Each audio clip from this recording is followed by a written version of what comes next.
Tenemos desde Brasil, vamos a hablar ahora con Brasil. Tenemos el privilegio de poder conversar en este programa, en este día, sí, efectivamente, con el presidente de Transparencia Internacional.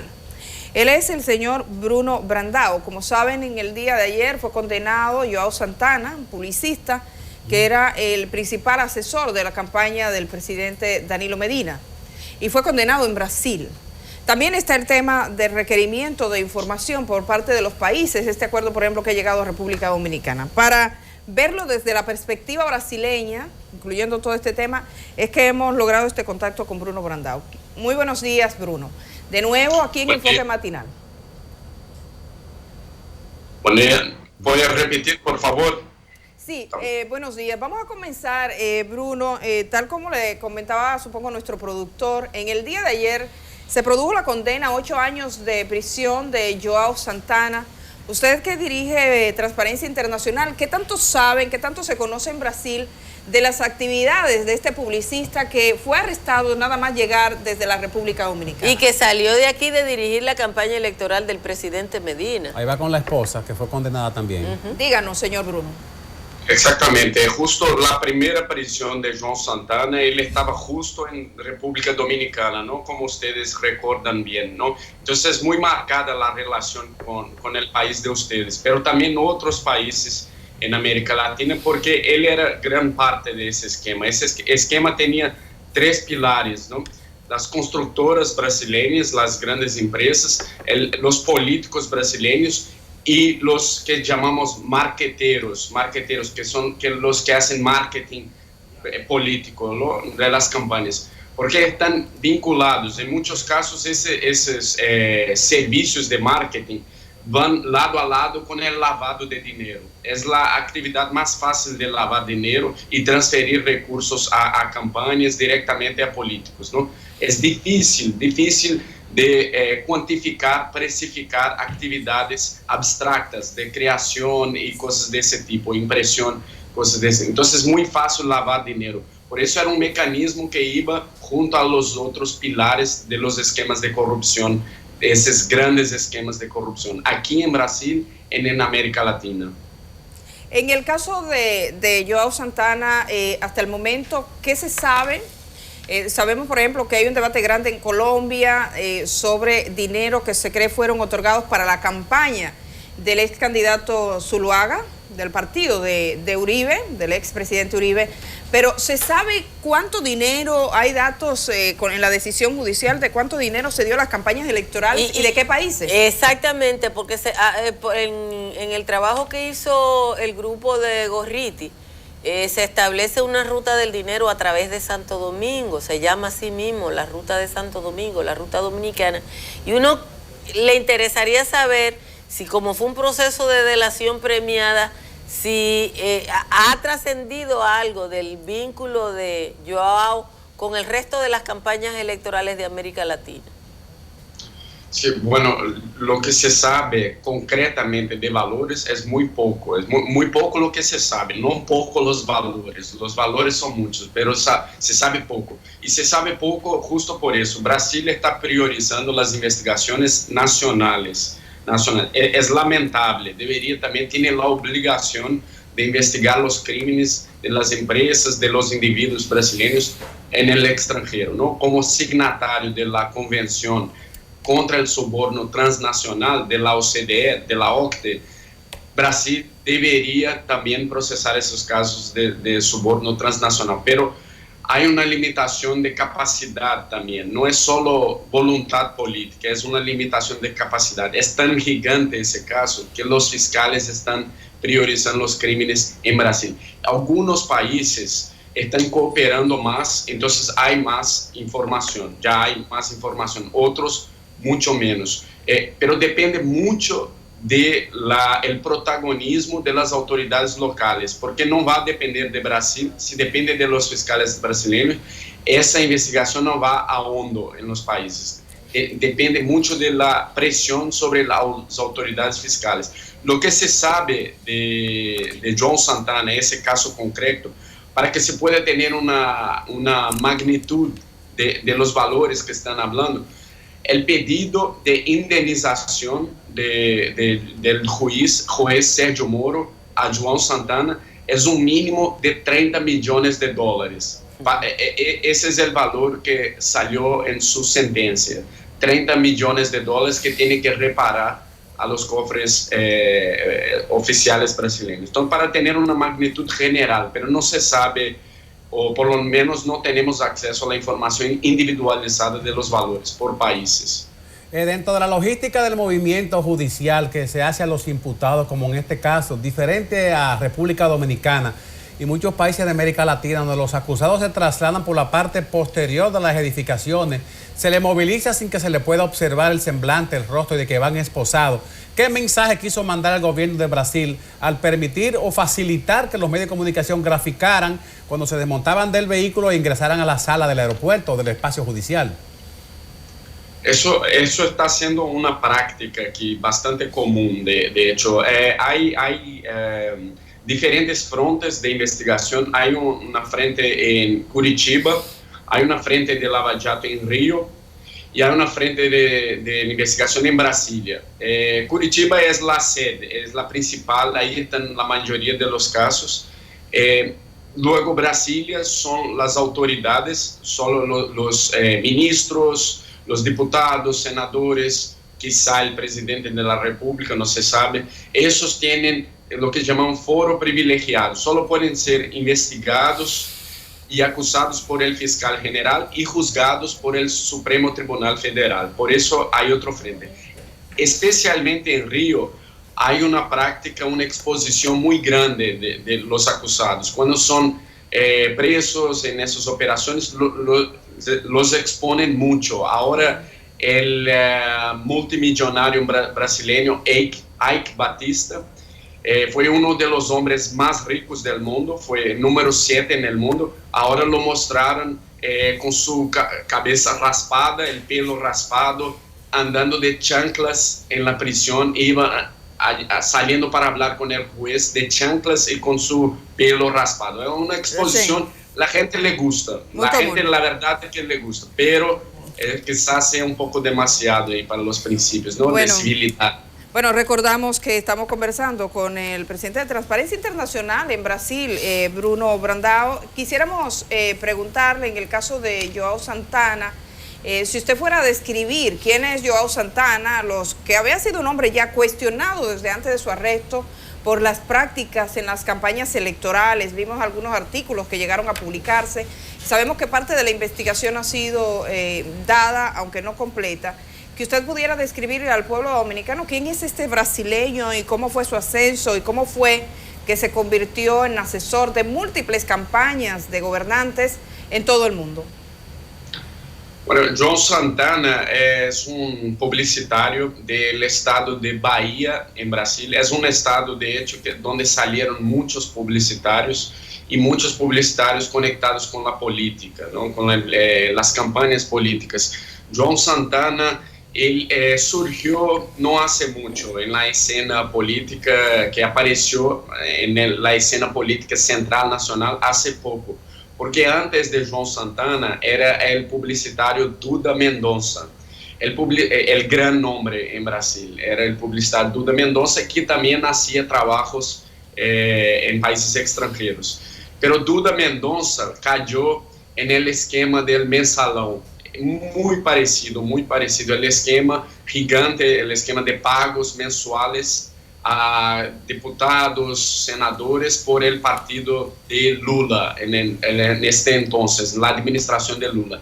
Y Duda Mendonça, en una investigación en el Congreso brasileño, una sesión de investigación, de inquérito, ese publicitario confesó que recibió dinero de la campaña de Lula en cuentas en Suiza. Él lo confesó en el Congreso Nacional.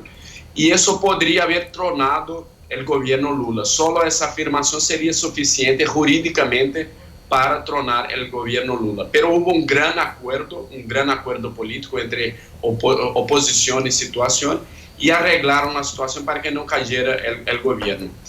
De ahí surgió João Santana. El espacio se abrió para un nuevo nombre, un nuevo grande nombre, y él dominó la escena política, hizo las campañas del PT, principalmente el Partido de los Trabajadores, de Lula y de Dilma, pero también de otros partidos importantes, incluso de la oposición. Y entró en la ola de internacionalización de los políticos brasileños, de las empresas brasileñas. Él acompañó esa expansión, ¿no? Como decía, son siempre tres pilares. Iban primero los... Sí, estamos escuchando. Bueno, como decía, las empresas brasileñas juntos con esos publicitarios brasileños. Porque no era solo por su creatividad, era por su capacidad de lavar dinero también. Es un elemento que aparentemente no lo están considerando ni siquiera en los medios de comunicación. O sea, el tema no es la publicidad, sino el lavado. Se ha demostrado que en algunos de los otros países, porque en República Dominicana no lo vamos a saber, Joao actuó dentro del esquema de lavado de dinero. Se ha frisado la comunicación con Bruno Brandão, presidente de Transparencia Internacional desde Brasil. Bueno, vamos a despedirlo. Por supuesto, entonces lo despedimos ahora y vamos a seguir en contacto con él. Es importante conocer. Él decía que él daba parte de los términos de la sentencia que hasta ahora no se conocían, que Joao Santana tendrá que pagar al Estado brasileño $30 millones. Decía que eso es para que tengamos una idea de qué tanto dinero estamos hablando y estuvo involucrado en esta práctica. La condena implica que este hombre ha sido una pieza clave en campañas electorales, no solo de Brasil, sino de otros países, y que la constructora Odebrecht pagaba parte también de esas campañas. En República Dominicana sería interesante que fuese, si hubiese fiscales independientes, una investigación que determinase la actuación de Joao Santana en República Dominicana. ¿Quién le pagó? ¿Quién le pagó? Porque en el trabajo de Gorriti se sitúa por lo menos $4,5 millones que circularon por aquí en una empresa que no era Polis, que era la empresa registrada por Joao Santana, sino Cine y Arte 2013. Cine y Arte 2013. Y que manejó $4.5 millones, que es mucho dinero, Entonces, en el caso, por ejemplo, de Colombia, la investigación va en ese sentido, que el candidato del Polo Democrático colombiano había recibido dinero en la campaña. Lo que él dice es que se lo filtraron y hay una investigación y hay hasta una propuesta. Fíjense que Álvaro Uribe, que no es un hombre que esté particularmente apegado a la transparencia, está diciendo que debe normarse los partidos políticos para que no reciban dinero de empresas que eventualmente sean contratistas del Estado, que es una práctica común, por ejemplo. Hay que mandarle a Álvaro Uribe el expediente de Funglode. Sí, que ese es uno de los... que aquí el expediente de Funglode, que terminó diciendo la fiscal del distrito, en el caso cuando hubo el sometimiento... Que no había ley para eso. Que en República Dominicana no se norma. O sea, si alguien es contratista del Estado, puede apostar, puede entrar dinero a una determinada campaña política.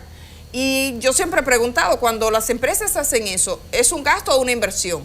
Generalmente es una inversión porque van a futuro porque van a obtener más dinero de las arcas del Estado. Pero lo que demuestra el expediente de Odebrecht Brasil es precisamente eso. Incluso uno de los gráficos que presentó el periódico Globo era cuánto se pagó de soborno y cuántos beneficios sacó el soborno.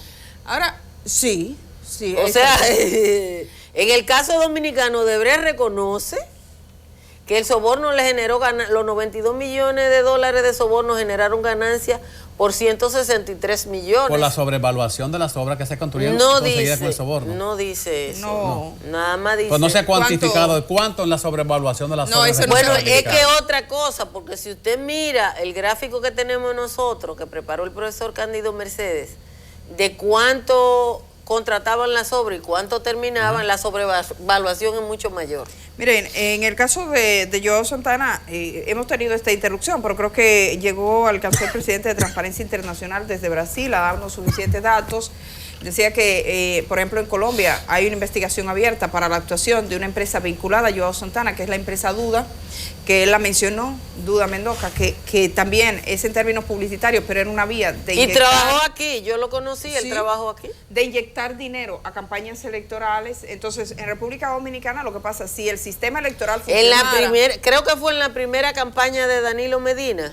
Que ellos trabajaron que acá. trabajó el otro brasileño. Entonces Del habría que 2012. ver si fue solo. No, en la de con frente a Hipólito en el 2000, Ok. en el año 2000, ¿Qué es lo que pasa? Que Cuando Reinaldo lloró. cuando Reinaldo lloró. Como publicaba Vamos relacionando el tiempo con la Ya. cronología. Sí, como publicaba la revista Semana un artículo de un periodista, Daniel Coronel, que titulaba su artículo Duda sobre duda. Duda se llama la empresa, entonces decía duda sobre duda. En República Dominicana, obviamente, como en todos los países donde estoy yo, hay dudas por el procedimiento de trabajo que demostró tener en otros países y por el cual acaba de ser condenado. Ahora, ¿se va a investigar eso aquí en República Dominicana? Eso no pasará de ahí, porque tal como nos decía Bruno Brandao, las autoridades brasileñas tienen demasiado trabajo, están investigando lo que pasó en su país. Colateralmente salen algunos datos referentes a otros países, pero no es la búsqueda principal de información. Por lo tanto, probablemente nunca sepamos. Cada país manda a buscar la parte que le interesa, pero con Ahora, representación legal. Claro, podría hacerlo si República Dominicana le interesase. Si hubiese un ministerio Acuérdense público de lo que independiente. acaba de decir el presidente de Ecuador y el consultor jurídico de la presidencia de Ecuador.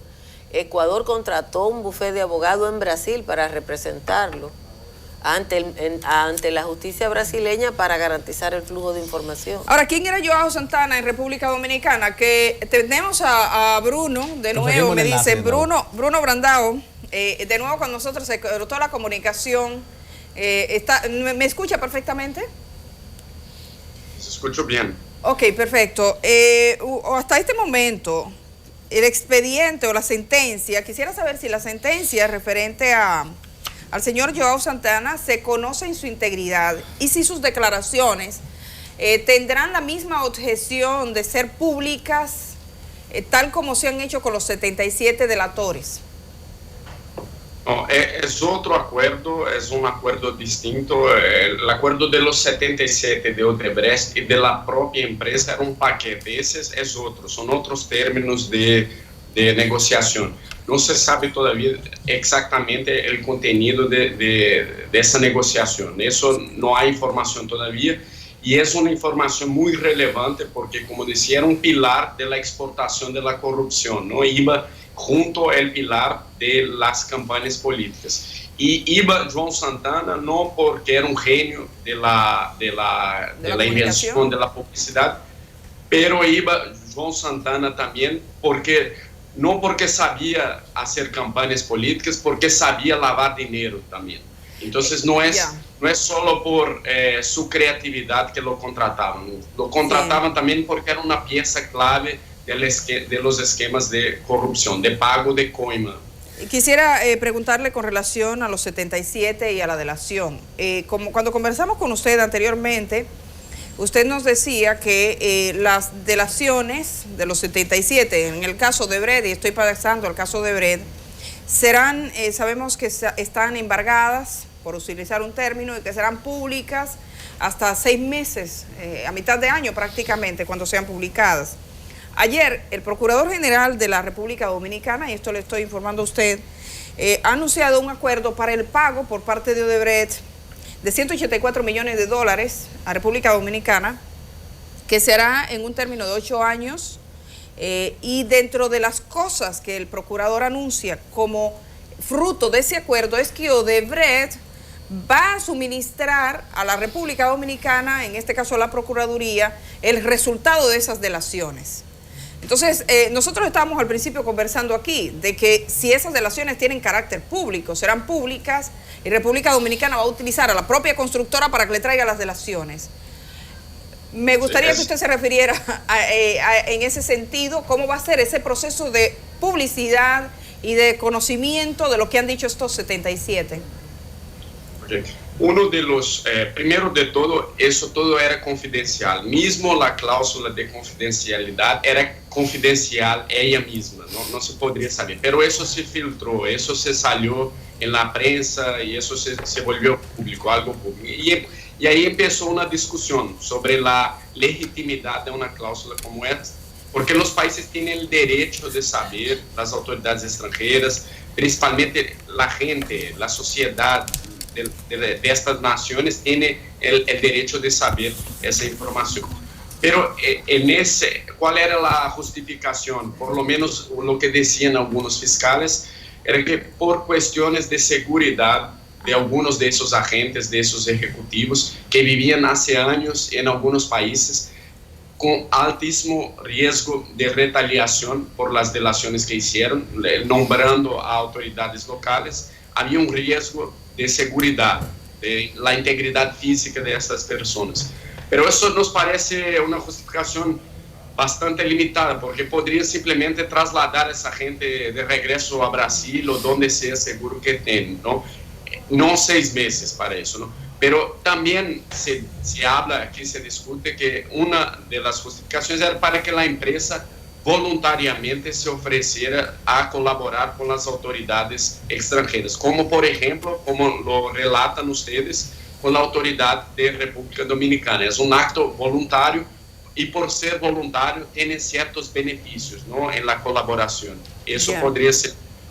Pero hay un punto importante, es bastante raro, nos parece raro, que ya cierren acuerdos de colaboración sin tener una investigación a hondo hasta dónde fueron esos esquemas en los países, cuánto mal hicieron, cuánto robaron. Es raro que ya se salgan valores y acuerdos sin tener una investigación al final, a la punta, ¿no? Sí. En Brasil hace 3 años que lo están investigando, ¿no? En todos los casos. Aquí 2 meses. En muchos países no están investigando y ya están cerrando acuerdos, ¿no? Hay que discutir esta situación. Sí, eso es en República Dominicana, básicamente, porque los demás países siguen abiertos los procesos. Bruno, muchísimas gracias por aceptar conversar acá en Enfoque Matinal. Posteriormente nos seguiremos comunicando, porque este es un tema, por supuesto, relevante, y ustedes de Transparencia Internacional. Y es importante, gracias a Bruno, su llamado a la atención sobre el hecho de que aquí se llega a un acuerdo sin investigación. Sí,